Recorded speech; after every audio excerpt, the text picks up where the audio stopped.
মুন্সিগঞ্জের শ্রীনগরে শমশাবাদ তারা জামে মসজিদের বার্ষিক ওয়াজ ও দোয়া মাহফিল অনুষ্ঠিত হয়েছে। বিস্তারিত দেখুন শ্রীনগর প্রতিনিধি এম এ কায়েম মাঝভান্ডারীর তথ্যচিত্রে। শুক্রবার বাদ আসর হতে রাত পর্যন্ত উপজেলার ১৬ ঘর ইউনিয়নের যুব সমাজ ও এলাকাবাসীর আয়োজনে ২৪তম এই বার্ষিক ওয়াজ ও দোয়া মাহফিল অনুষ্ঠিত হয়।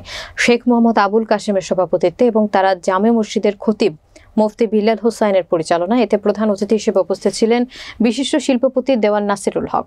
বিশেষ অতিথি হিসেবে উপস্থিত থেকে বক্তব্য রাখেন শ্রীনগর ইউনিয়ন পরিষদের চেয়ারম্যান তাজুল ইসলাম, ইয়াসমিন দেলোয়ার, হাসপাতালের ব্যবস্থাপনা পরিচালক দেলোয়ার হোসেন।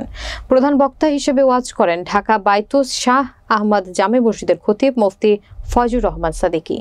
বিশেষ বক্তা হিসেবে ওয়াজ করেন সাভার জামে মসজিদের খতিব মুফতি মহিবুল্লাহ সিরাজি। এছাড়া উপস্থিত ছিলেন প্রতিষ্ঠাতা কোষাধ্যক্ষ রফিকুল ইসলাম শাহজাহান, ব্যবসায়ী সাগর হোসেন, বিএনপি নেতা সামাদ দেওয়ান, শাহিন, নাইম লস্কর, আমিন রুবেল, রিঙ্কু সিয়াম সহ আগত মুসল্লি আমে কেরামগণ। শমশাবাদ তারা মসজিদের ২৪তম ওয়াজ মাহফিলে উপস্থিত হতে পেরেছি। এজন্য পরম করুণাময় আল্লাহ তাআলার কৃতজ্ঞতা আদায় করছি।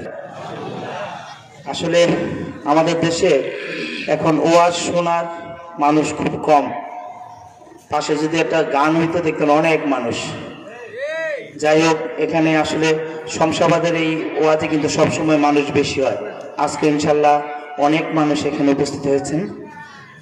আমি এখানে আজকে যিনি ওয়াজ করতে প্রধান বক্তা এখানে উপস্থিত হয়েছেন,